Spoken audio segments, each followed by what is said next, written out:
Greetings, everyone.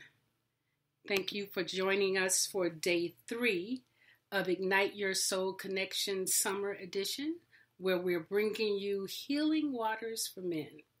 Tonight's conversation will be all about grounding yourself spiritually. Right now, we're going to give people a few minutes to join us. So make sure that you're settled, and if you need to have something to write with, you have something to write with. If you need to have water or tea or whatever your favorite beverage is, have that handy. And we'll start right at the 3-3 time. So let's give people a few minutes. And at that time, we will go into a short breathing exercise, okay? So make sure that you're in a position that you can breathe with us. So let's give people a few minutes to get online. Thank you.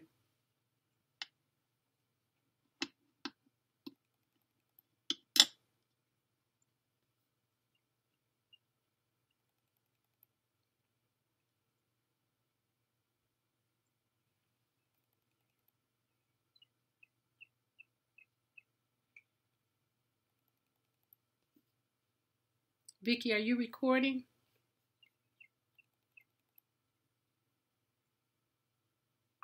Now I am. Okay, cool. Welcome, everyone. Thank you for joining us. We'll be starting in just a few minutes. We're going to allow people to get online with us, okay? We'll start right at the 3-3 time. And at that time, we will be doing a short breathing exercise. So make sure you're adjusted and can breathe with us, okay? Just give us a few more minutes to get everyone on board. Thank you.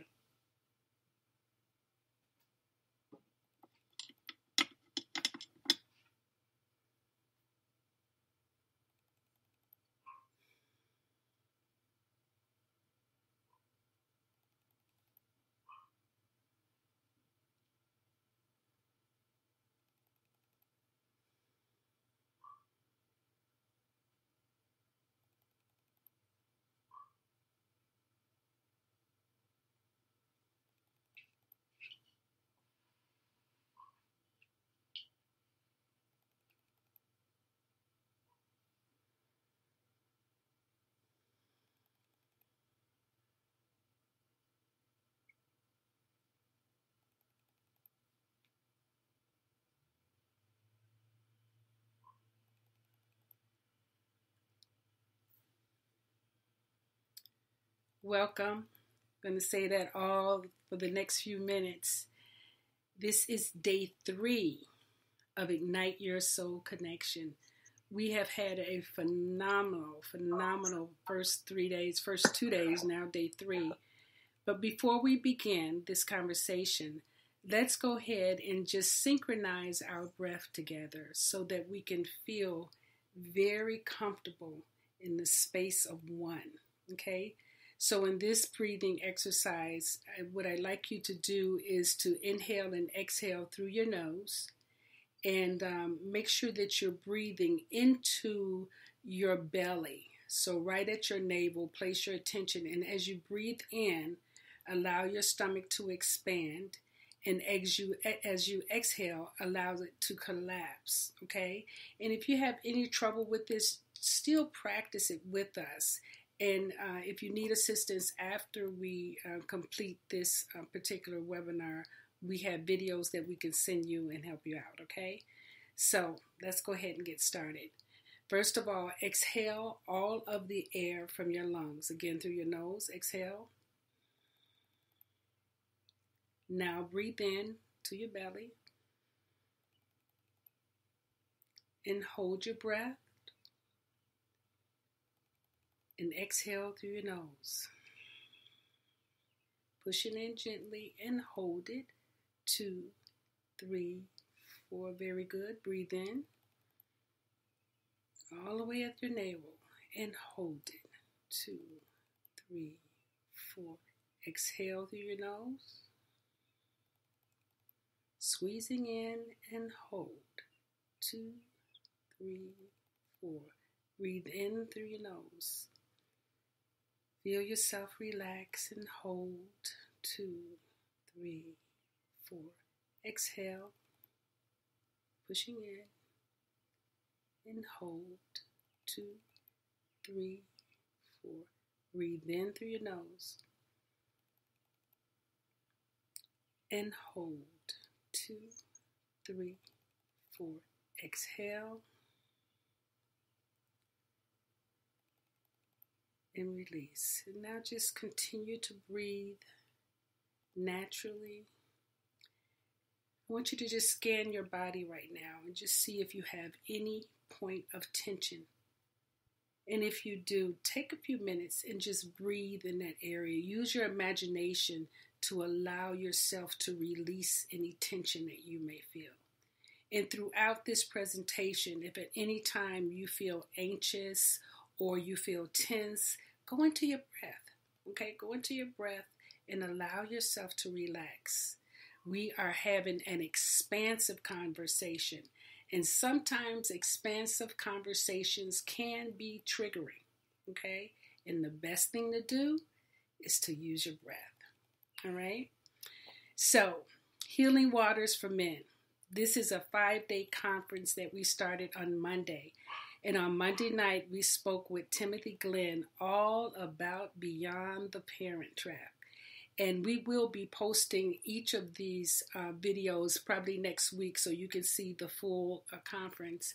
But when you actually go through the work that we were able to release on Monday, you will find some resolve for yourself, or you will begin to actually look for places that you can expand. So we invite you to actually look at all of them. So Monday was Beyond the Parent Trap. On Tuesday, we did Empowered Emotions with Martin Grant and Marshawn Frencha. We did The Elder and the Youth. It was an amazing conversation.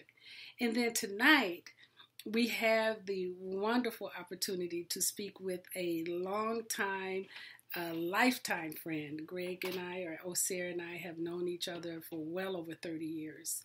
And I'm excited for us to have an amazing conversation all about grounding ourselves spiritually.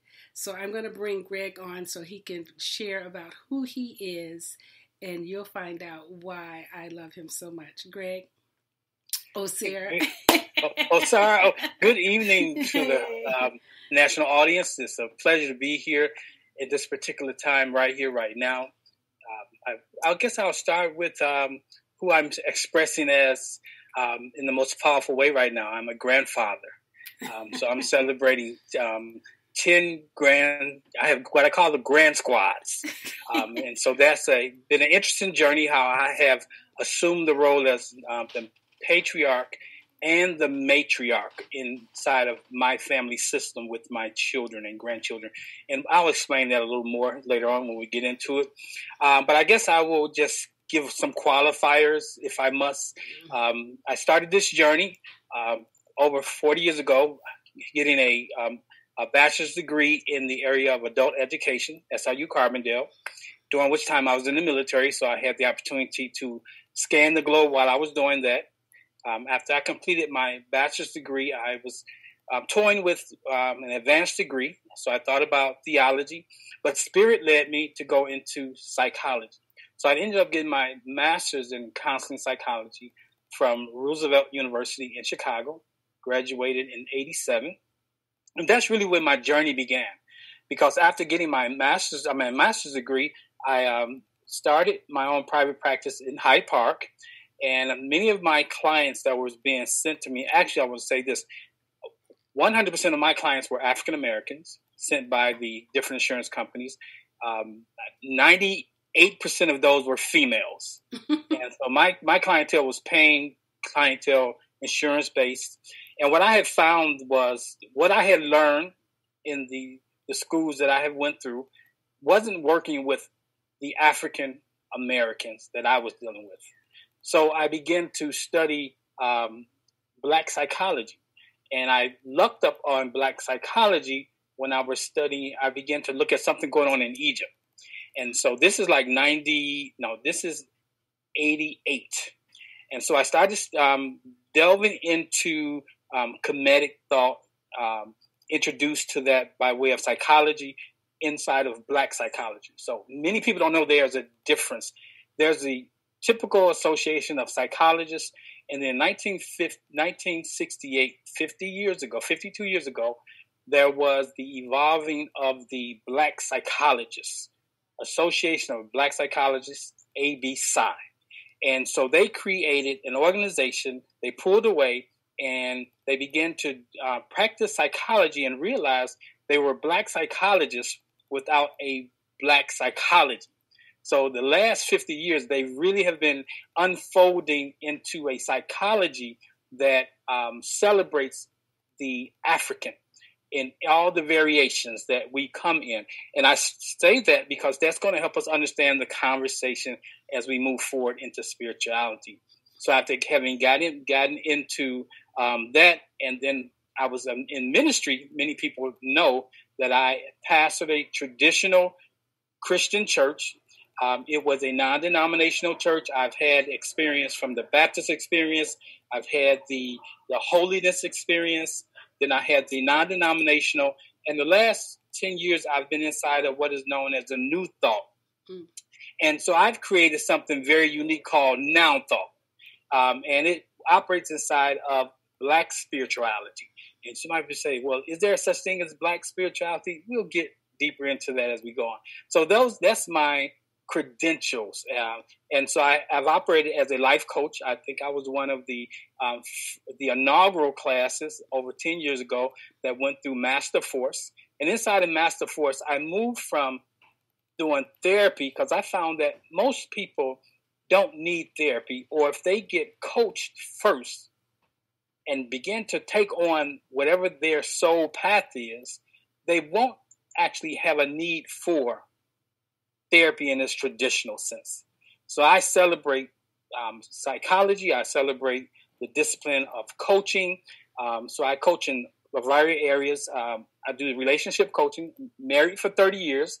10 years ago, my wife transitioned.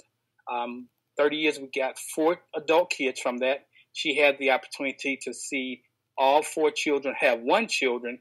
And since that time, they've multiplied. 4 turned into 10. And so I'm really celebrating this space I'm in right now as a grandfather. It's bringing me to a whole nother aspect of being. So I hope that we'll unpack other things as they come about. Yeah, that is really, really great. And I, too, am a grandmother. I don't have 10. I have 5. Okay, halfway there. Halfway there. And it's exciting. I agree with you. Being a grandmother,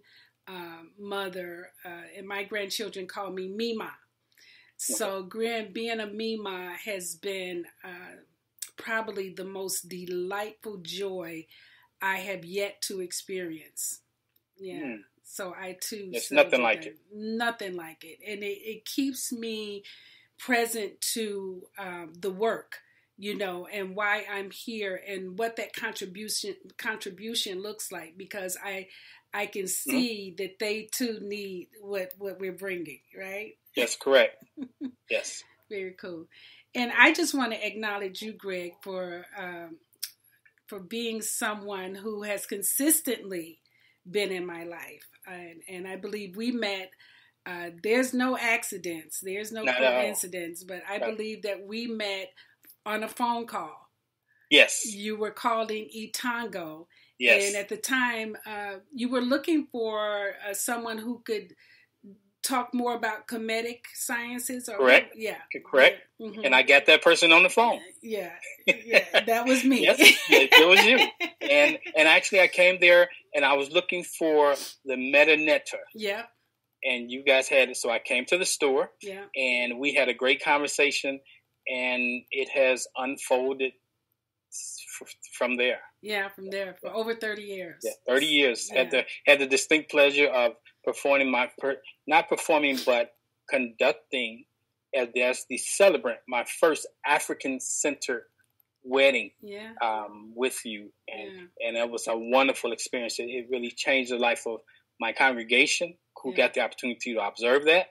And it really changed my life in a significant way. Yeah, you and your mate, you and Tony were just phenomenal in that. I remember how beautiful the pictures were, how just regal everyone looked. It was really a great day. Yes. So yeah, that was wonderful. So, all right. So now let's share with people what we came to talk about tonight. Okay. And, I want to actually, there's several ways that I would go, but I want to give you the opportunity to direct the conversation. What is it that your heart or your spirit is asking you to share with us tonight? Okay. So when I took on the assignment, what I don't do is I don't spend a lot of time beforehand. Mm-hmm. I usually take about within the 24-hour window, I begin to ask spirit. Mm-hmm. What is it that I am to share? And even in the conversation with you on yesterday, it was affirming that you were saying, let's go with the flow. Mm-hmm. But we're inside of being spiritually grounded. Yes. So I would like to start with that, what it means to be grounded. And I'm being grounded right now. I'm in nature. Mm-hmm. I'm out here in nature, which represents nature. And that's the word nature is a Kemetic word where we get the word nature from. And the Nile Valley Africans believe that nature or nature was the greatest manifestation of the creator. They didn't use the term God. And it was the manifestation of spirit and spiritness. And so I want to start with understanding you cannot be grounded until you fully accept who you are. Mm. So we have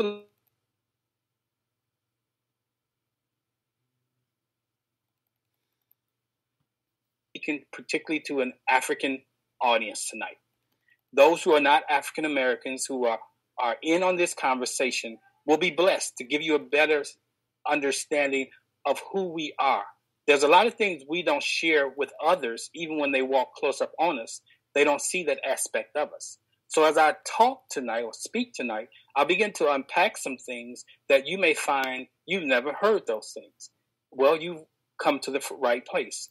Because each day you should live in a way, first, that you recognize that you have a limited experience. This new day, this now day, is an opportunity for you to get a new experience that should expand you. And so when you're not expanding, that tells you that you're not accepting the newness of what life offers you. The universe is abundant. Mm-hmm. It always is offering you more. It's always offering you the things that are necessary to get you to your expected end. So as I frame our conversation tonight, I want to really let people know that I am unashamedly African American or Black and unapologetically a Christian. Now, let me help you with that. Though I say I am a Christian, I have deconstructed, just like the Black psychologists in 1968 took the opportunity, the liberty that they had to create a Black psychology. I've taken the liberty to create a Black Christology. And so as we go through this conversation, you'll see where I come. And it's not moving images. It's not changing the blue-eyed and blonde hair image into a Black one. No, it's not that at all. It's not about moving the image, but it's about getting to the message that the image was supposed to project. So we have to understand that we have a dislike for things which are African, and that's called Afrophobia. And we can't, until we are ready to accept the fullness of who we are, the skin that we are in, our phenotypes, how we're showing up. You can't say you are spiritual and not acknowledge the physical. The spiritual is that which you can't see. And the physical is the outsourcing of the Creator expressing through you as you. And if you don't acknowledge your physicalness, then you are not grounded. You won't even be able to receive the spirituality, that which we call spirituality is not what we should be seeking after. It's spiritness. And we're going to unpack that. So we got three things to deal with going into this conversation. Afrophobia, that is the dislike for things which are African. Europhobia, that is a positive, unwarranted love for things that are European or Westernized. Now, you got to ask yourself where you fall in this category. And the third one is what I have put down as Grecomania. That is, we over-identify with the violent derangement of Greek thought upon our psyches. And so I framed this conversation tonight about being grounded inside of the concept. To ground gives you the ability to run the complete circle or the complete circuit. In electricity, if something isn't grounded, then that circuit can actually do more damage than good. And if you're not grounded, then that what you call spirituality is doing more damage than good to you. So one of the reasons I'm out here in nature is so that I can find myself grounded, getting into the resonance of the frequency, the vibration of the earth. The earth is our friend. We know it. I have to talk from my spiritual system as Christianity. It says ashes to ashes, dust to dust. So the earth represents us. So we come and we put our feet in the grass, in the dirt, we sit and we listen and we receive. So I'll start right there. That is powerful. That is, you said so much already. I just want to hear this European Greco-ness and Afro-secerness, and that's very cool. All right, so go ahead. Let's hear. So when we talk about spirituality, for most people they say I'm spiritual. So when a person says to me I'm spiritual, my next question is, what does that look like? What does it really look like? And basically all they're probably saying is they're not identifying with any particular religious path.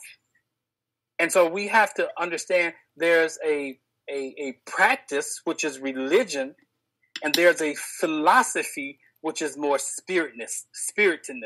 So let me talk about those two words. The African or Black psychologists have a term called spiritness. And that's the condition of being spirit, and it's distinct from spirituality. And spirituality is having a quality of being spirited or spiritual. So you can have the qualities of something and not be that. Whereas when you are spirit, you are that. You be it.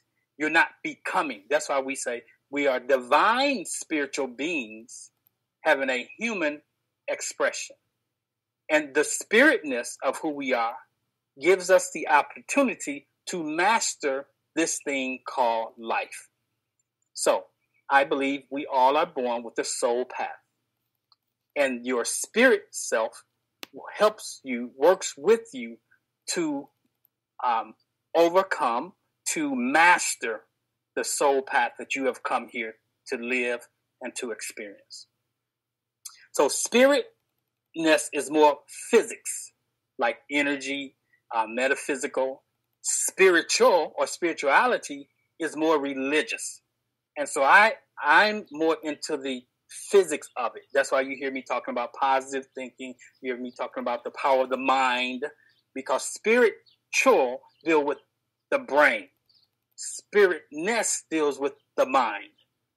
And those are two different dichotomies. They show up in two different ways. So let's unpack those things and let's see where the conversation goes. Yeah, so I like to hear, and I think that I know, because brain tends to be more of a mechanical way of being, whereas the mind tends to be more of a flow. So, so how would you unpack that inside of religion and spirituality? Okay, so man is a spirit that possesses a soul and lives in a body. Mm-hmm. So the spirit side is the mind side. The soul side is the brain side. Now, the brain is the sensory aspect of who we are.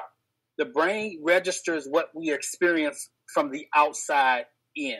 The brain is that aspect of us that drives most of us, that runs the program or or sets a program in place that we live by. That is, our experiences are in the realm of knowledge, which is in the realm of the sensory realm.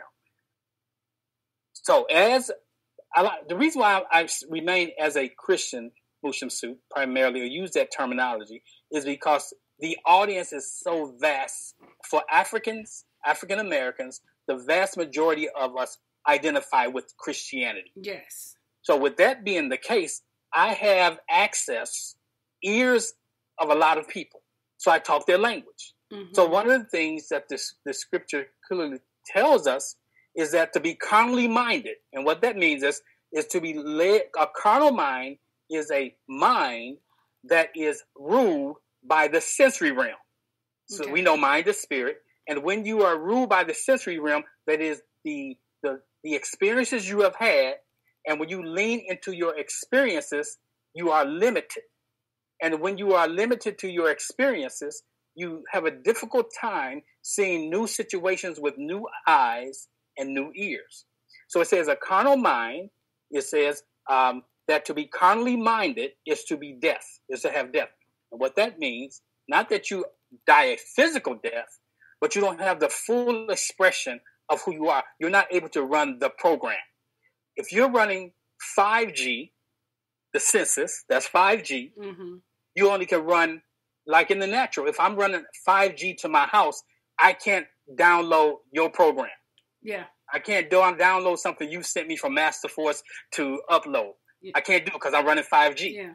But when you're running Wi-Fi, that's the mind. Mm. You can download things faster and have access to more than you do with 5G. So we're like that. We can either run 5G, and most people don't even run 5G, they run 3G. They only operating off of 3 of the senses. Yeah. Whereas when you are spirited, you run the mind program. Now, that's where the game of life is won. When you can operate in mind, because when you operate in mind, you have what we call Christ consciousness. So we're talking about being grounded. So to be grounded spiritually is to move away from the physical, the things that we do that has been passed down to us that we have not validated as truth, but we are just operating in belief. To be grounded spiritually is to operate in truth. Okay? And truth sometimes means I have to let go of what I have been given that have served me at one time, but no longer serve me. That's the challenge that Africans, particularly African Americans, are having today. For those who don't know, there's a great falling away in what is known as the church. Although you look around the corner and you see a mega church, but the mega church is not the true essence of what's going on religiously in society today. The average church in America today is probably about 50 people, if that. But the mega churches, which is a dying dinosaur, and I believe this situation that just has happened is the death knell. Mm. It's the death knell because people have come to the realization, I don't need all of that physical stuff. The most difficult thing people have had during this time is grounding themselves in themselves. Not in the Hammond B3 organ, not in run up and down the aisles, not in all the pomp and circumstance that go on inside of the church, but to understand that they are the church. Now, to be spiritually grounded, to me, means to be connected to source. The ability to run the program. And finally to come to the realization that you are the program. When you look at Christ, so I'll use that example because a large part of our audience are probably Christians. The thing that got Christ in trouble when he said this, I and the Father are one. If you've seen the Son, you've seen the Father. People are not ready for that. We're not even ready for that. We have a difficult time grounding inside of the possibility of I am God. We have a hard time with that because we suffer from what the black psychologists would call alien self-disorder. We don't like ourselves, so God cannot be represented as us. That's why we have such an easier time acclimating to God as that white beard, unmelanated man in the sky, versus the reality of God is black matter, that which can't even be seen, but can only be experienced. Question? Well, so what I really got present to just now is the pure disconnection that does exist for many of us, because church the building itself did or does stand as a representation of our spirituality. Because I could say, I'm a Christian, I go to church, I tithe, my pastor said, all of that is representation of me as Christian. But what you just said is that's going away, and this could be the end of that. And people now have to figure out, what does it mean to have church or connect to source energy right here in myself, and become comfortable knowing that that energy is surging in me all the time. And if I really wanted to know who I am, all I have to do is tap in. That's right. First, you got to be willing to tap out, to unconnect, disconnect. Yeah. And so the universe has done a very funny thing. It's disconnected us. It's got us all to the place where we have social distanced. And the only problem we've been having now is dealing with ourselves. Yeah. I think people have finally gotten to the place where they have to do the mirror work, because they're miserable and they're not going to work. They're miserable and they're not engaging that person who they used to say caused them misery. Yeah, because it's themselves. It's themselves. Right. Or it's their own family. And when they realize your family is only an expression of you.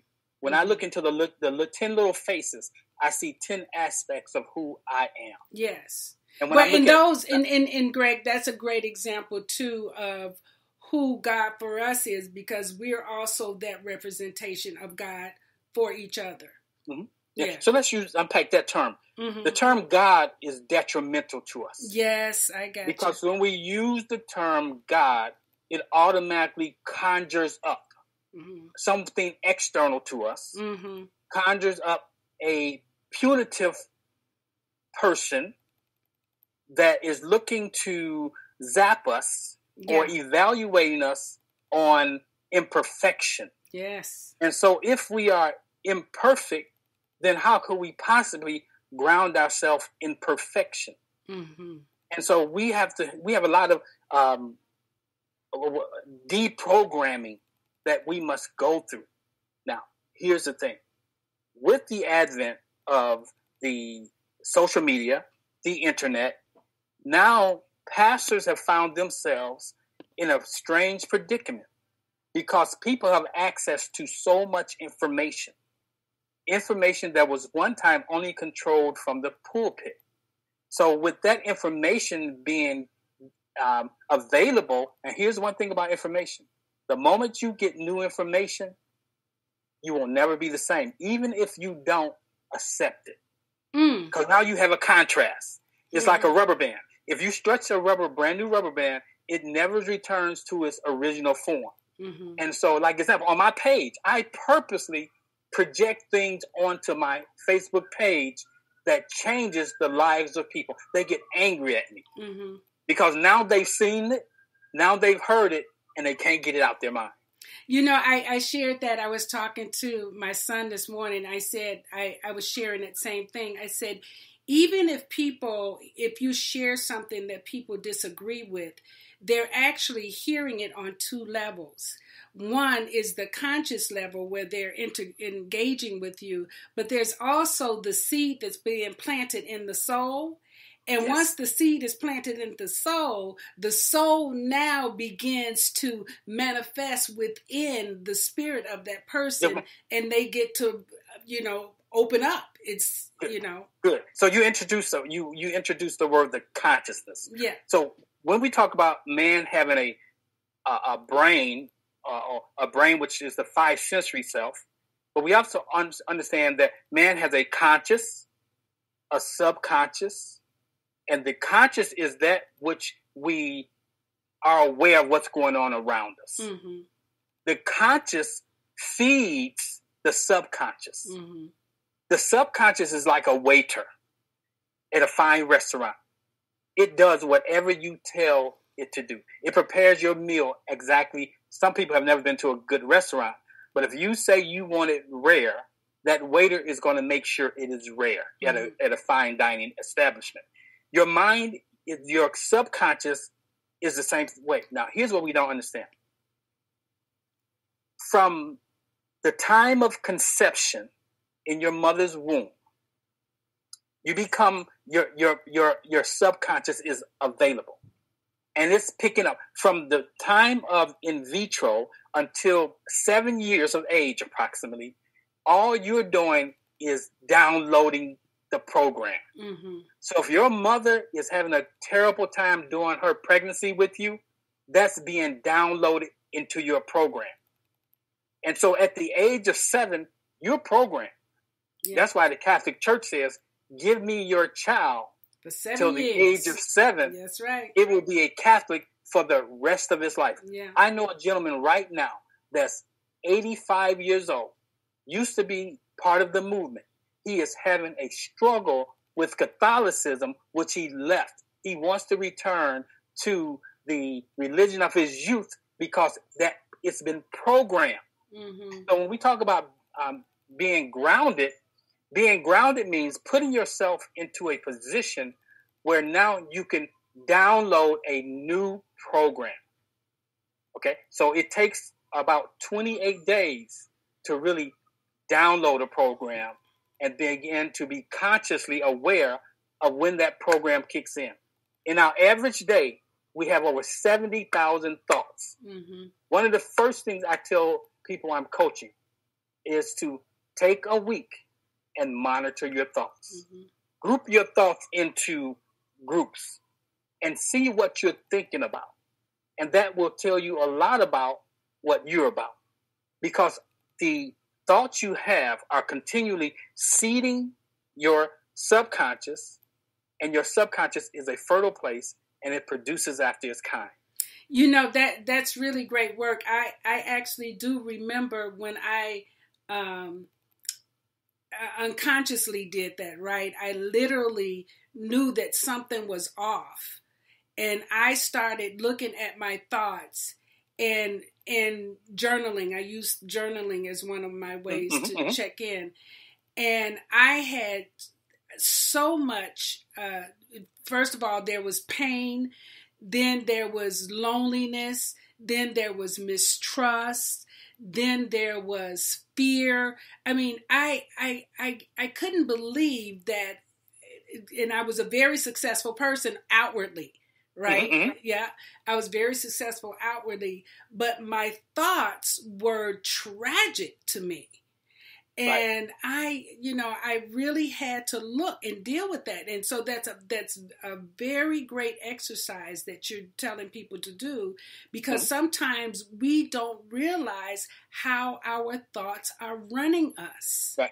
They put you on a frequency. It's like if you're driving down the road, I know they don't do it nowadays because cars are different. But when I was a kid, when you would take a road trip and you would turn the dial and you would pick up the station. So we're leaving Chicago. By the time we got down to Southern Illinois, the station was like, yeah. And so my father would try to fine tune it, finding the frequency. Right. And so we are the same way. We are emitting a frequency. Yes. And that frequency is a result of our thoughts. Yes. Our thoughts produce emotions. Yeah. And our emotions produce a frequency and a feeling. And you pick up after that frequency. You may say, why did I draw that into my life? Because you are emitting that. Yeah. Okay. And so we have to understand that we are not physical beings. We are spirit beings. Mm-hmm. We only have this earth suit in order to experience the earth realm. Had a great conversation on 2 days ago. I was out at the grave site with someone. They wanted me to meet them at the gravesite of one of their loved ones, and that's what they wanted. So I went there, and there was a little guy there. He was about 9 years old, and for some reason, he started asking me all these questions about spirit. And so one of the things I told him, his question had to do with when you die, where do you go? And I said, first of all, when you take your shirt off, is that shirt you? He said, no. I said, so your body is the same thing. It's not you. It's only a container. The greater part of who we are is spirit. And when spirit is energy, and does energy dissipate? Does energy die? It changes forms. And so when we come to the realization of that as Black folk, we'll greater appreciate ancestral reverence. Yes. Okay? So when you can't say you are a spirited being, a spiritual being, and not understand that you are surrounded by, and now this is scripture. It says we are surrounded by a host of witnesses. And who are those witnesses that the Europeans were talking about? The ancestral beings that we actually have access to. Now he said, wait a minute, I have access to ghosts. I said, ghosts are only in movies. Ghosts are stories. They're called spirits. Mm-hmm. And I said this to the young man. Now I'm having a spiritual conversation, and he was tracking it. He was on it. I said to him that spirits respect you. If you are afraid, they won't your loved ones will not manifest or contact you. Yeah. And he says, have you ever? I said, matter of fact, just 3 days prior to me having this conversation, I had contact with Tony. Yeah. So here's what people don't understand. That we are more invisible than we are visible. We celebrate the material, which is the visible, more than we do the invisible, which is spirit. Mm-hmm. So being grounded means getting back to spirit. Being grounded means, okay, we are mental, emotional, physical, and spiritual. So we do a lot with mental. We're very heady. Okay, so let's drop that one off. Emotional, we'll keep that one up. Physical, let's drop that one. And what's left? You have your emotional self and your spiritual self. If you learn how to operate inside of your emotional self and your spiritual self, you can have whatever you desire. Because if you, can I give you an example? Yeah. A lot of people use affirmations. Yeah. But if your affirmation has no emotion tied to it, then it won't bring it to you. Emotions are the rail on which things manifest on.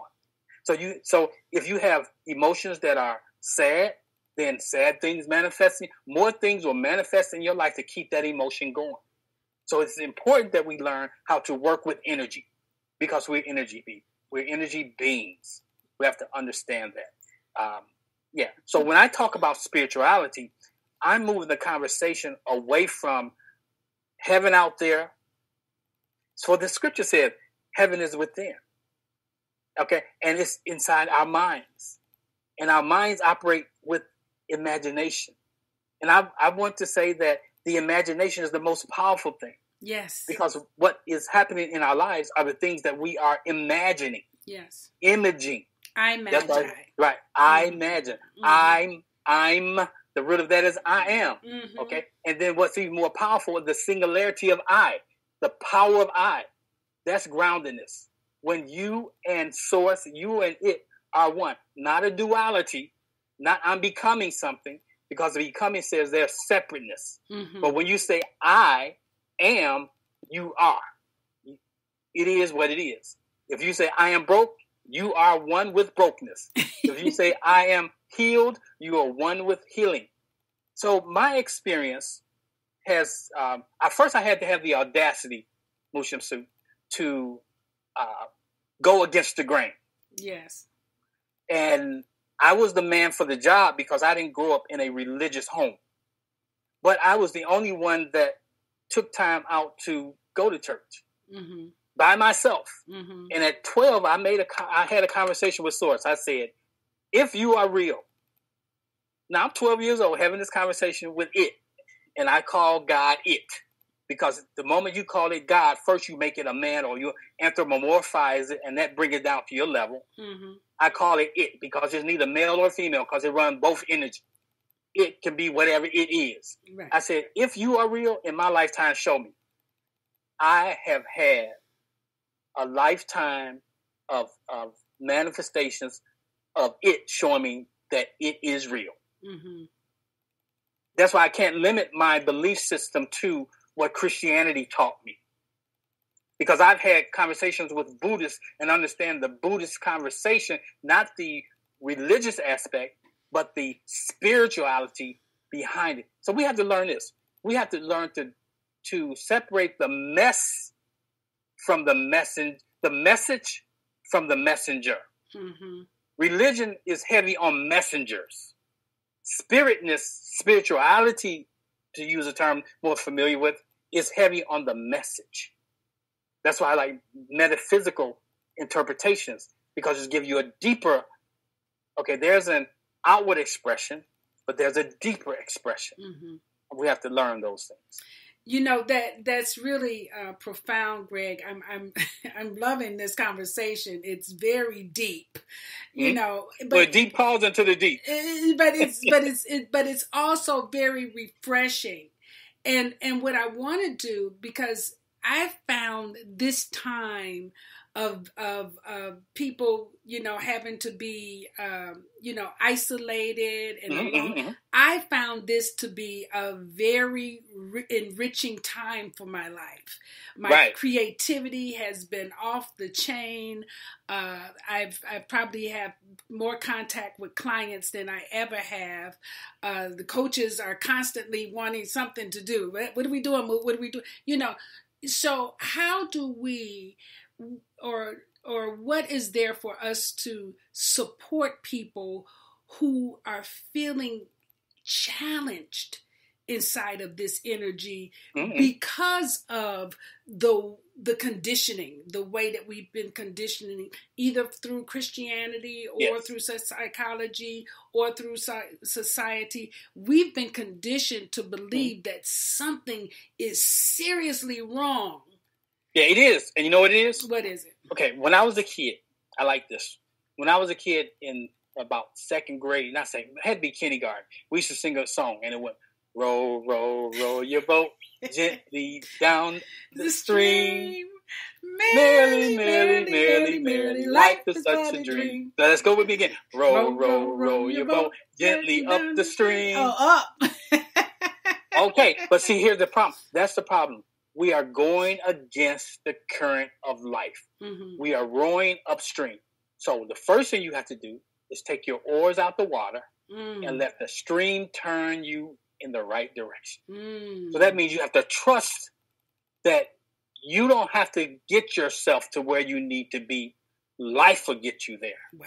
See, we are so into trying to control from the brain versus living in the flow of the spirit. And when you live in the spirit, all things show up when they're supposed to. In the African way, you're never late. You show up always on time. Oh, yes.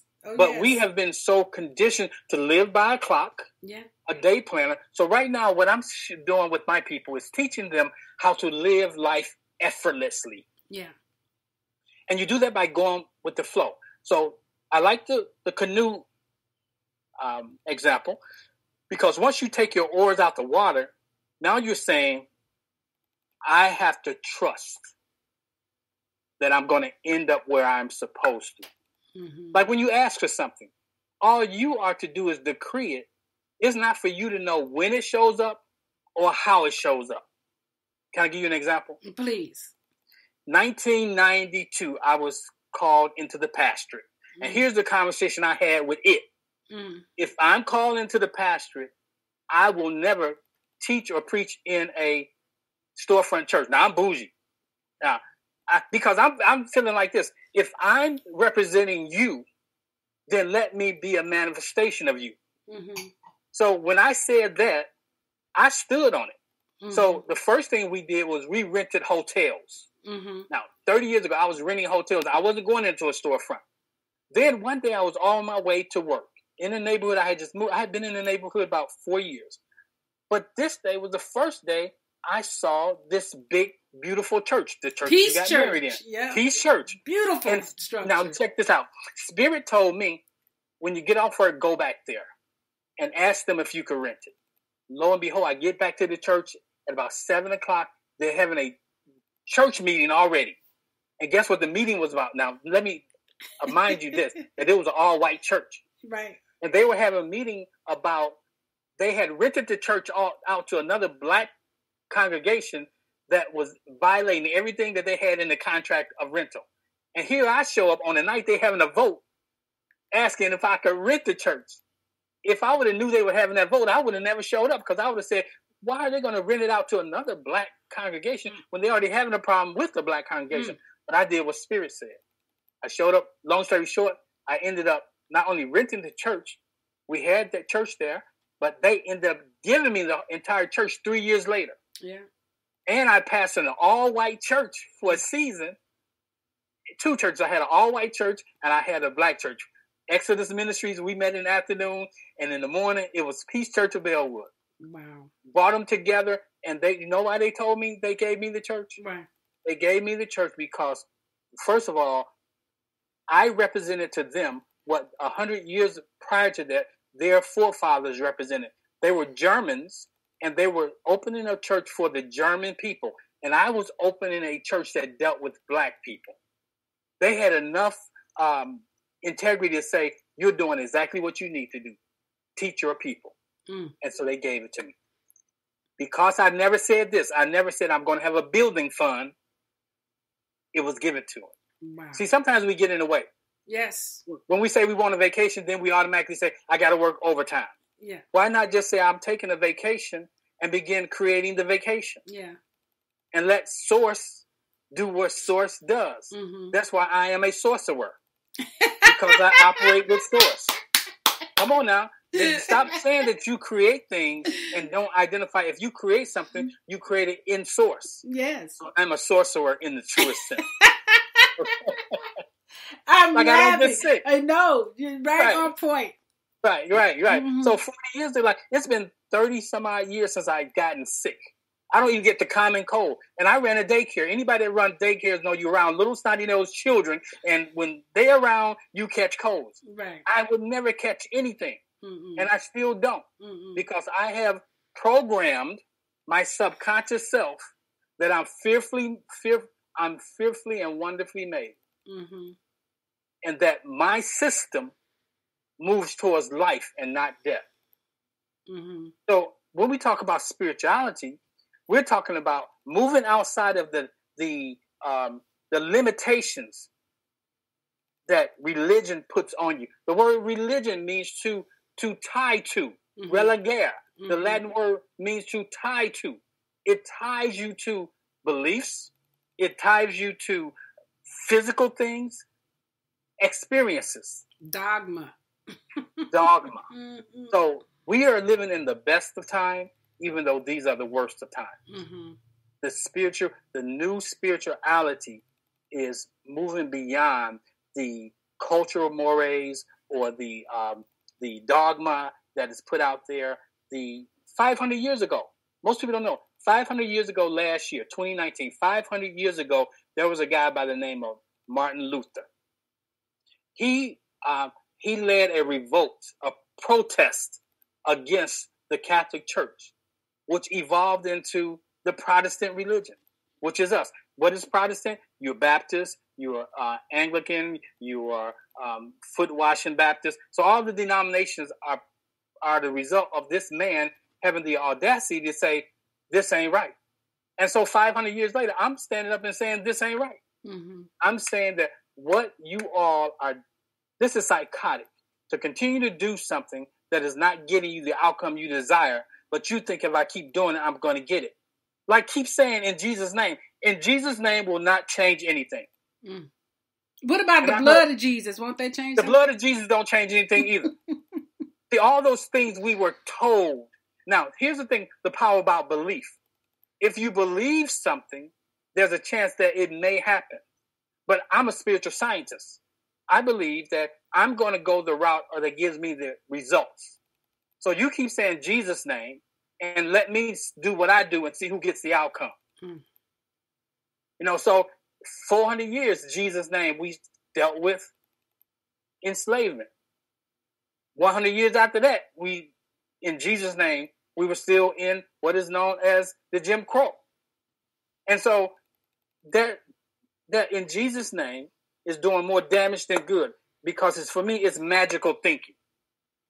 Instead of taking the responsibility and saying, okay, so how many times have you prayed in Jesus' name? Have you gotten what you prayed for? Oh, you're not talking to me, because No, I'm talking to the community. So I'm just saying.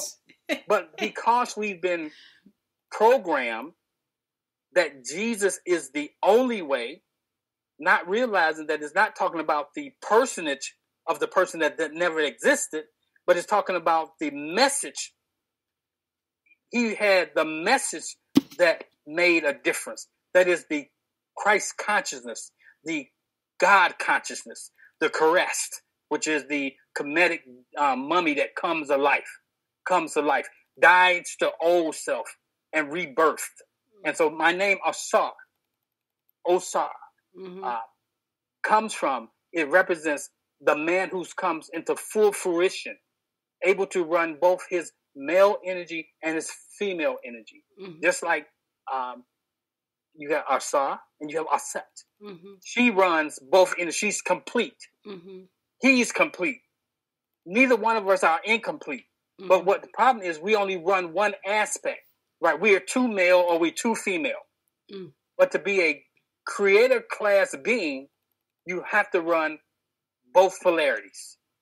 When we talk about electricity, you need the negative and you need the positive. And the negative isn't negative as in the connotation of being negative. It's a certain energy. You need both energies to create the polarities, but they all are one.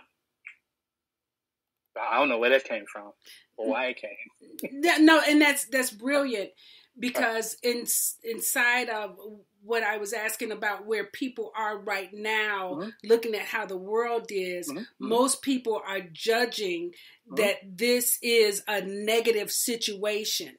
Right. We've put the connotation negativity on it. Right. And because of that, we can't see the positive things that are flowing from it. Right. Because we're staying focused on the negative.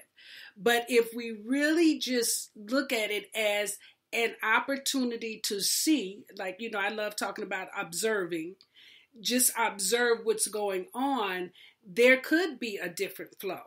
There could be, you know, and so everything could flow into the oneness of just being, you know, the oneness of ascension, the oneness of evolving, the oneness of getting to know oneself when we've been so busy that we couldn't do that before. Everything is one. Even sickness is still the oneness with health. It's just the opposite contrast. Yeah. But we live in our lives inside of a duality of good and bad. There's no such thing as good and bad. No. There are experiences. Yeah. There are low vibration, high vibration experiences. Yeah. And so we have to learn to be accepting of whatever is manifesting and ask the question, what is the lesson? Because we grow through lessons. Yes. Okay. Particularly the ones the failing moments or the failing experiences does not denote failure. It denotes that you still need to try again, that you haven't gotten the lesson. And so the one thing about religion, you can get it in a book. You can go through the 6 years required to get the master's in divinity, add 2 more, you get your doctorate. So in 8 years, you got your doctorate and you're confused because you don't have the experiences. It's like cooking a cake. I don't care if you put all the ingredients in there, it has to go in the oven for a certain measure of time. It has to stand the heat.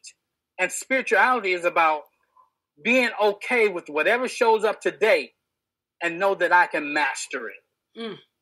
I could be still and not be reactive, but be responsive, be respondent. And so what I'm encouraging the people who are coming to me, the people I'm talking to, we have to drop these cultural ties.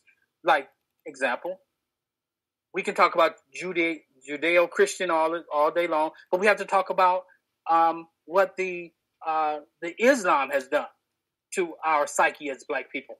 We have to understand that anything that was imposed on us has impacted us in some way. So I have a big issue with a lot of people. Wait a minute, no, I don't have an issue with them. Let me put it like this. I don't entertain those conversations. And if they come to me, I ask them this first question. Anytime anybody asks me a question, what difference will it make? And they say, what do you mean? What difference will my response make to you? Are you willing to change what you believe if I give you a truth that is contrary to your belief? And usually they say yes, but it usually ends up in a little conversation that could move to a debate that I just exit from early. I have no need to prove nothing to anyone. See, it's a difference between believing and knowing. A lot of people, when you get them into a serious conversation, they'll eventually say, well, all I know is I believe. Okay, but I'll tell you this. All I know is I know. What you know always trumps what you believe. Because when you say you believe something, you're kind of hesitant. But when you say, I know I need to turn right here, you're hitting that corner doing 30. But if you don't know, you hit the corner doing 10. So that's the power. Now, here's the thing about belief. Belief is dangerous because it can either help you or hurt you. If you believe in the right things, it's going to help you. But if you believe in the wrong things, it's going to hurt you. That's why it's important for us at some point in your spiritual maturity to take ownership of your beliefs. Look at everything you believe in and ask yourself, where did it come from? Have I practiced it? And when I practice it, does it give me the outcomes? If I'm not practicing it, then it's not a belief. I mean, it's not a real truth. Because if it was a real truth, you're getting the manifestations of that truth. But we usually practice beliefs at certain times in our lives, hoping that it's like a magical, like an abracadabra kind of thing. To say, I believe that I'm going to be delivered, and then you die. Yeah, you're delivered already. But we got to get to knowing. And you can know the Creator. Yeah, that's really powerful, Greg. That, because I was sharing with someone, I said, I pray all the time because I believe that prayer is part of my conversation, my communion with God, with the universe, with Source, all the time. Every word is, is actually creating and manifesting itself. So even when I was potty training my children, I prayed. And even when I was working with them, when I was doing anything, I didn't wait until something tragic happened. And that's why when it came that I learned about affirmations, I also knew that like prayer, when you pray, prayer works on you. It works on changing something in you and making you more receptive to a new idea or a new approach that can be planted. And most people, again, that's where the magical thinking comes from. Most people think when I pray, something outside is going to happen. But when you're truly praying, what happens is the transformation within you. Yeah. So let me talk about prayer. I want to contrast prayer against meditation. Yeah. And I want to use something that everybody's familiar with, who are Christians in particular. They're familiar with Jesus. He spent a lot of time in a position that has been called prayer, but it wasn't prayer. He was in meditation. There's a difference between prayer and meditation. And I believe we should spend more time in meditation than in prayer. It's like They say you measure twice and cut once. Mm. And so the meditation is the measuring twice. So here's what meditation is. Meditation is grounding yourself inside of source. Mm-hmm. It's coming back to congruence with the frequency, getting the download. So I start my day every day. And a group of people, we have a call, 6 a.m. to 6:15. Mm-hmm. We have a meditative thought. We start with breathing. Yes. Then we have a meditative thought, and then an affirmation, and then I have a moment of silence, and then I speak an affirming prayer. But what I'm telling everybody to do, meditation means getting still, realigning yourself throughout your day. You should do a brief breathing exercise, and the breathing exercise is bringing you in resonance with source.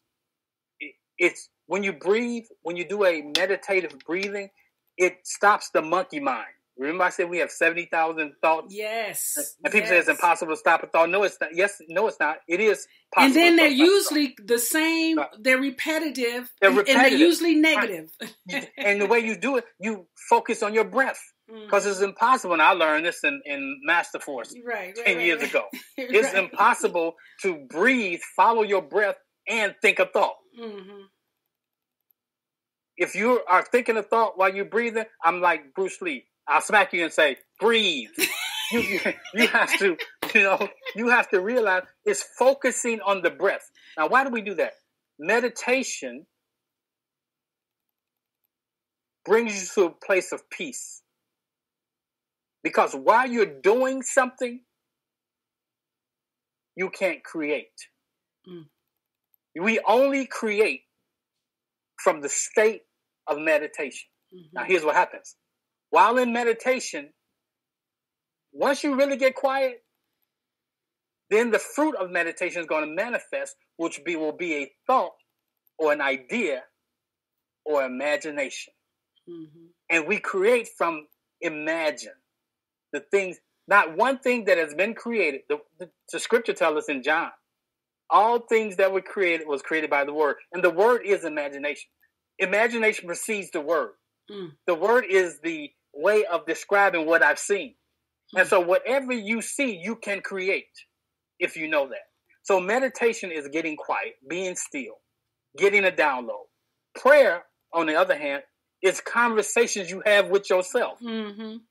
Prayer is affirmation, thoughts that you have, statements that you make that are affirming, I can do it. That's a prayer. Mm-hmm. That is an affirming, because the word says, ask and it's given. Asking means to decree. The Greek word in the New Testament that says ask is the word decree. So we have to learn that our words when you decree a thing is different from when you ask a thing. When you ask for something, you don't know if you're going to get it. When you decree a thing like a king, you know that it shall be done, and somebody better get to doing it, or heads are going to roll. And so when you have that oneness with as the Creator, then you know what you speak, it shall be. Abracadabra. I create as I speak. So prayer and meditation. Now, there's another thing I want to talk about. Intuition. When you're grounded spiritually, you follow intuition. When you're not grounded, you follow instinct. Now, do animals follow instinct or intuition? Animals follow instinct. And the instinct is arrived genetically. It's derived from, they know when I see that or smell this, I need to do this. Mm-hmm. Now, what happens when you're in a whole new environment that you're not familiar with? Then you can't trust your instinct. So we as higher level beings, we move in intuition. Instinct operates from the head. Intuition operates from the heart. The heart chakra is the most powerful energy source in the physical man. Yeah. It's more powerful than the brain. Yeah. The heart chakra. So if your heart is right, then you will be able to know when to go, when to come, and what to do at all times. So we as spiritual beings, divine spiritual beings, should be moving in instinct. Not instinct, intuition. Mm-hmm. Not instinct and intellect. Okay, how would an African know if he's walking through the forest or wherever he's walking through, and he steps on something, and to avoid an infection, he knows that intuitively that tree over there, that bark, if I rub it on the wound, I'm going to heal properly. That's intuition, because it's one with the tree. Yes. It's one with source. Mm-hmm. And the things that want to help us live is going to say, hey, over here. So that's and that is so true. Everything that we are required to have to live is given to us in nature. Yes. Automatic. Every time a new disease shows up, you better believe a new plant is going to be found someplace. Mm-hmm. And not in the lab, but in the rainforest or in the forest or someplace where nature is not tampered with by man. See, when you are not a spiritual being, then you are a human being.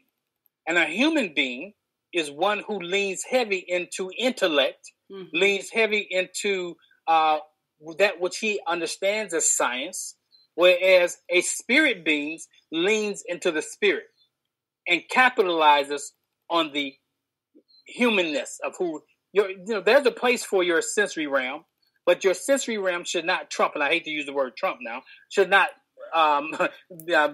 trump your spirit, intellect, and your intuition. I take intuition over intellect any day, particularly when you're dealing with a new situation. Oh, what do I do?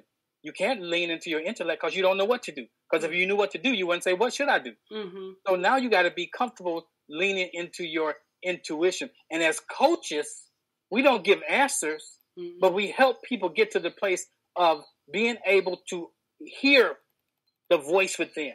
Trust their own intuition. Trust their own intuition. Mm-hmm. Their intuition led them to you. Yes. So now listen to what you will share with them and go through the experience of fine-tuning to know when it's my intuition and when it's my intellect. I'm good at that. I know when it's my intuition and when it's my intellect. When it's my intuition, it comes first. When it's my intellect, it comes back and I'm second guessing it. When it's intuition, it feels good. It feels right. When it's intellect, there may not be any feeling with it except the unsureness of I don't know if I'm doing the right thing. Mm-hmm. So that's right. Intuition over instinct. Now, it's so interesting because I said I wanted to write down 10 things myself for what I use to ground myself. Mm-hmm. And so far you've hit on most of them. And I want to actually have you speak on a couple of more, okay, so that we can get all of them. And you almost hit on this, but one, I'm going to give you the only 4 you haven't hit on, and then you can talk about them in whichever way you want to. Okay. So solitude, bathing or water, spiritual sexuality, and fasting. All right. Okay. Let's start with the bathing, because to have all the rest of them, you want to do that first. Okay. You want to. So we don't look at bathing just as the opportunity to cleanse ourselves of the external dirt and grime that's on us. But bathing is a sacred way of connecting back to. You're 80% water, I believe they say. Yeah, more like 75. So you're connecting back with the essence of who you are. There's something wonderful about water. It gives you peace, and it shows us something. Water has the ability to take on the form of whatever it is. Water can become a mist. Water can become very hard if it's frozen. Water can flow. Water can stand still. So water, for me, taking a bath. Now, I love baths more so than showers. Mm-hmm. I'm probably one of few men. I could be in a bathtub for 3 hours. Yeah. I will let the water out, and I'll run it hot again because I like hot water. And I do like to burn candles and have certain smells. I like bubble baths, all of those things. Mr. Bubble is my best. No, I'm joking. No, but so bathing for me, I see it as water as a way of bringing a sense of calm. Something for me about water. So I bathe more than I take showers based on where I'm at. But when I own my own space, because I like a big tub, I like a clean tub. It's a sacred space for me. Yeah, and it's a great time for you to go into a meditative thought. It's a great time to read a book that you're having a difficult time comprehending. So it's a great time to just be still. So something about water, and not only being in water, but being around water. Like I like going to the. I prefer rivers, water that is running, versus water that is stagnant. But then sometimes I like to go to the river when the water's not running and it's just being still. The serenity that takes me to solitude. When I talk about solitude, it's quietness plus peacefulness. It comes through meditation. When I get to the right place in meditation, I'm in a space of solitude. Okay, and for me, it's a state of solidness. It's a state of oneness, and I'm okay right there. And I stay there as long as I can be there.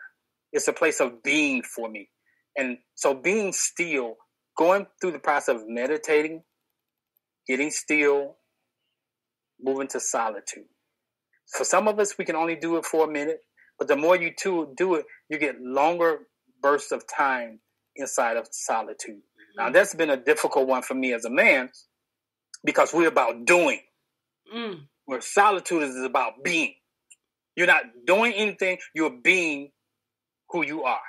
It's about moving to a oneness, an I. Not even an I am, not adding anything to it. I. And when you say I, you're saying you and it is it. And that's why you can say I am God, because I understand solitude and that I am a manifestation of it. What was the other one? Oh, sacred sexuality. Okay, so sacred sexuality. That's a whole conversation inside of religion. Because we think sacred sex, first of all, sex is only sacred in the traditional sense of Judeo-Christianity is when you are married. And then they have this conversation. They say, I was born in sin and shaped in iniquity. How could you be born in sin if you, in fact, are married and it's considered sacred? So some of the things we say that don't add up. But I don't believe sacred sex has anything to do with being married. Sacredness first starts with understanding the sacredness of self. Sacred sex says, I do not connect myself with others. Like in my life, I have always made it this practice. I will not be sexual with a woman who I could not end up being her man. Now, I don't even like to say somebody's man because that seems ownership. Being in alliance with. Meaning, so if I'm having sexual intercourse with you and would not even consider being with you, that's not sacred. And as far as I'm concerned, that's a form of fornication, like animals. But when it's sacred, it says that I honor this person to the point that if it was necessary that it had to be that way, it would be no problem. So I have, in my adult life, now I'm just being kind of personal here, sex does not mean as much to me at this age because I understand, for about the last 20 years, I understand the power of sex. I understand the possibility of sacred sex. It's a possibility to create something. Yeah. So when I talk about sacred sex, it's about understanding myself, and it's not just about having a physical release or an orgasm. It's about understanding the energy that moves through your body and what that energy is doing, as that energy moves up through your different chakras, that if you are thinking the right things in the right space, it could be healing. It could bring forth manifestation. It's the power of agreement. There's no greater agreement than two people intimately involved and no one is being used. Wow. Now, I don't know if any of that hit home to somebody out there.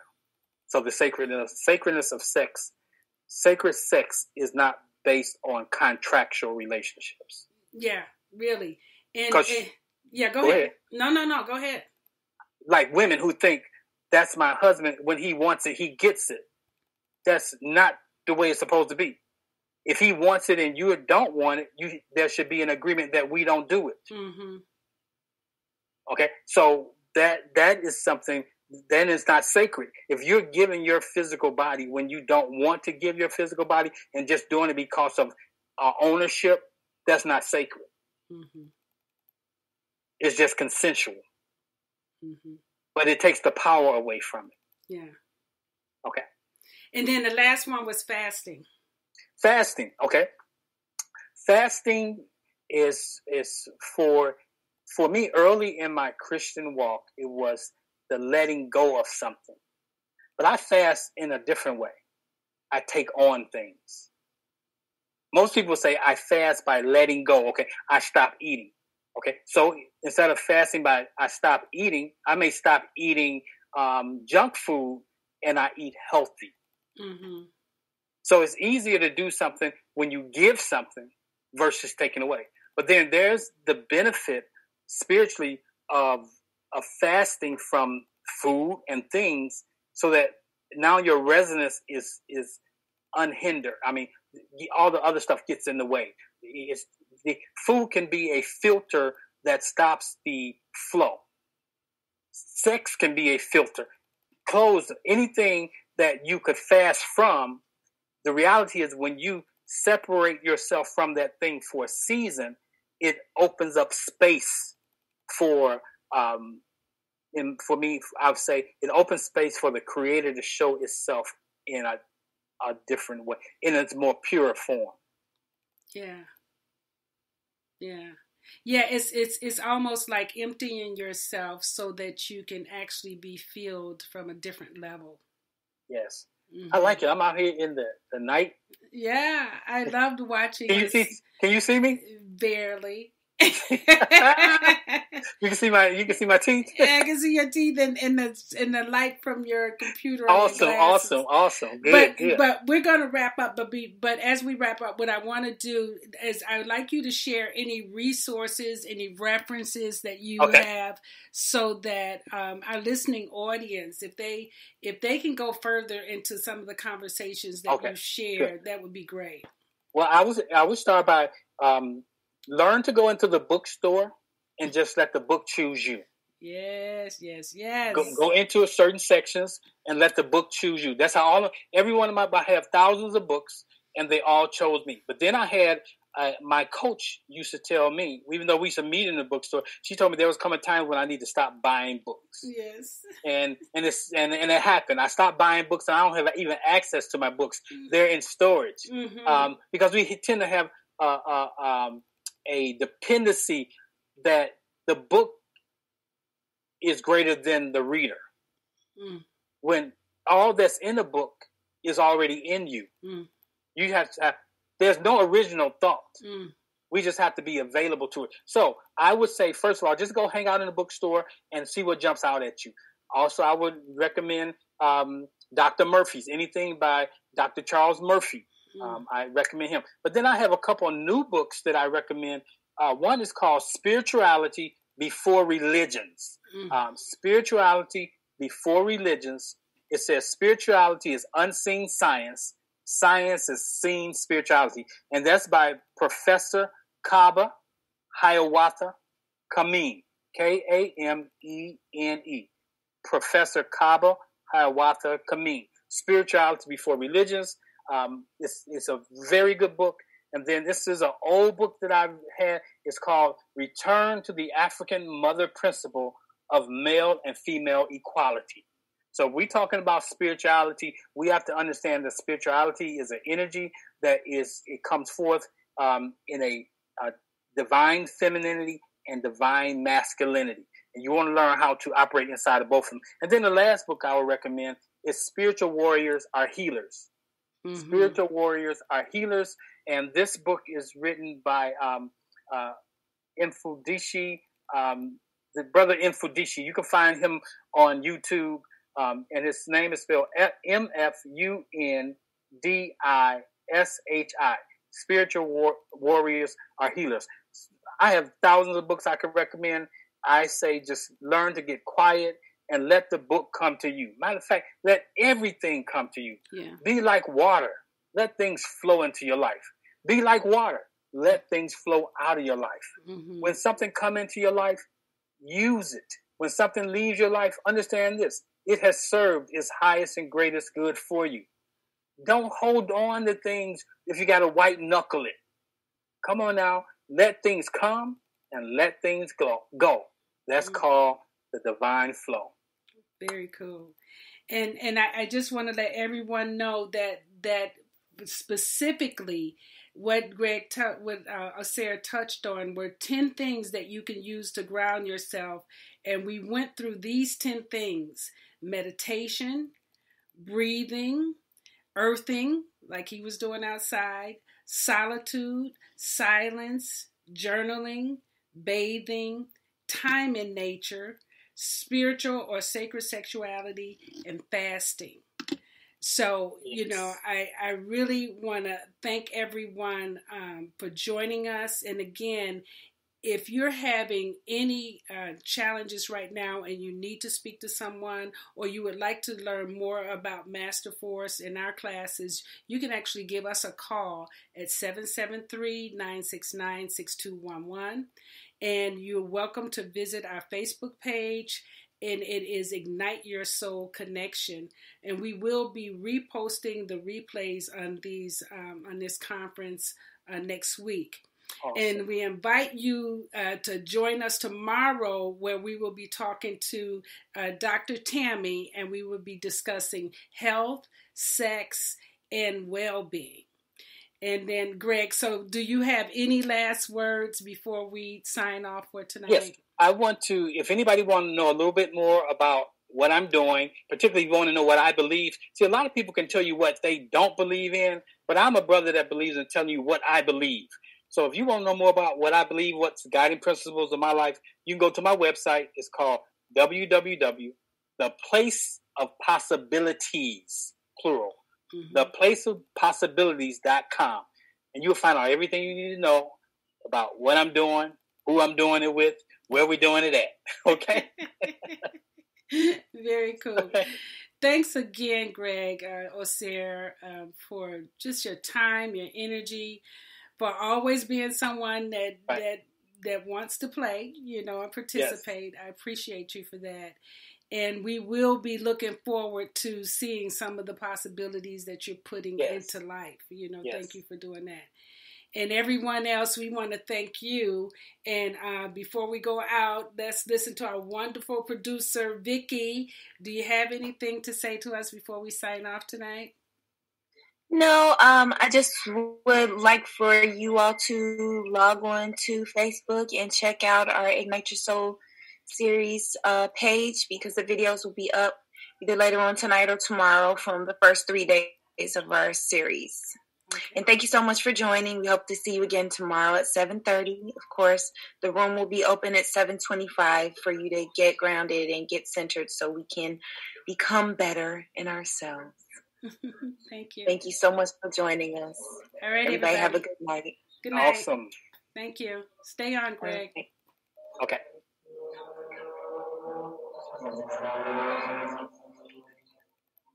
Yay! Awesome. Thank you, guys. Yay! And that broom was just in time, wasn't it? Right? This is what spirit is like, though. You can't see it, but it's there. Yeah. What, Martin? What you got, Martin? Hey, Martin. come a little closer. Can you, Martin? Are you on? Yes, I'm on now. Oh yeah. Hey, brother Martin, how you doing? I am fantastic. You're awesome. You're awesome. I love your. I love who you are and what you bring to the table, and how you manifest it from bringing it from spirituality to reality.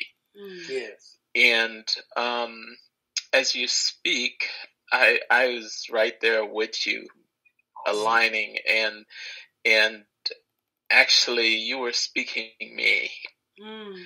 Well, you were speaking me last night. You can see how last night I kept typing all kind of stuff in the chat. Yeah, he was. He was very vocal last night. Yeah, you guys were on. We are one. In different manifestations, but one spirit. It's called the Master Force. Oh, man. For a reason. For a reason. Okay. Yeah. So I was, I was mostly in awe tonight. I was like, whoa. Okay, I got to remember that I'm not the audience. I was doing my thesis for Master Force. Right. Tonight I got my doctorate. It was so funny. I was like, okay, wait. It's interesting though to watch myself have to switch hats. I was doing that last night because I get so in awe. I swear I can see what it is. I'm such a mother hen when I'm with you guys. Right. And it's for you. It's looking in the mirror. You saw all of us when the mirrors were dirty, foggy, and you helped us do wax on, wax off. Right. So it's like when we see, like I like looking at the new students, because I see ourselves. Yeah. And I see how, to me, they appear to come in so much advanced. I know. Right. I know. They already and programmed. willing to learn. Yeah. Open and receptive. Yeah. Mm-hmm. Well, it's something like you said before that the ancestors show up and they just show up younger. Yes. Yeah. That's true. Yeah. It's not even the ancestors. It's like all of it is the expression. When we visualize, you were speaking about visualization, and when we visualize and we create something, and it exists like a building, that's God. Yes, it is. Coming forward. And yeah. And every little thing that exists is God.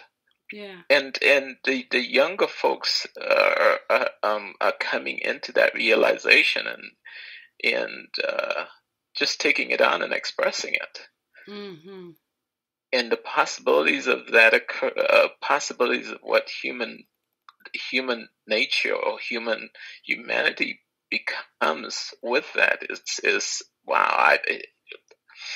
I envisioned when I was younger that I actually saw all of God, and it looked like to me just like light. Yes. Just sparkling everywhere. It is as close as I can get to it.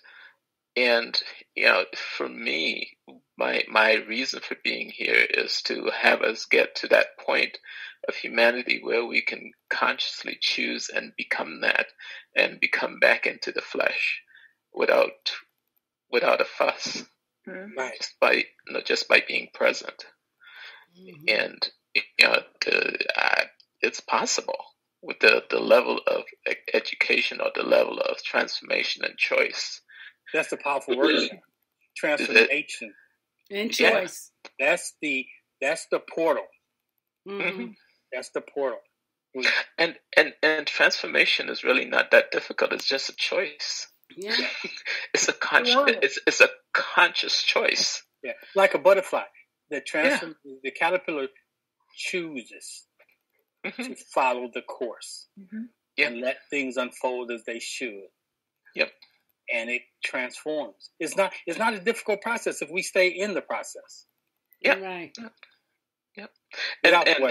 And as you say, if we stay in the process, I think what we're seeing is the kids are coming in, and it's not if anymore, is they're staying in the process. Yeah, and they're actually demonstrating, like literally Mm-hmm. being the process. Yes. Mm-hmm. You know, and that's why I think they have a certain. I think we show up as redundant to them. You know, it's like go, and it's not. Say more, because I didn't get that. Well, and most of the time, what we have done is said, if you take this, if you do this, and this, you'll end up here.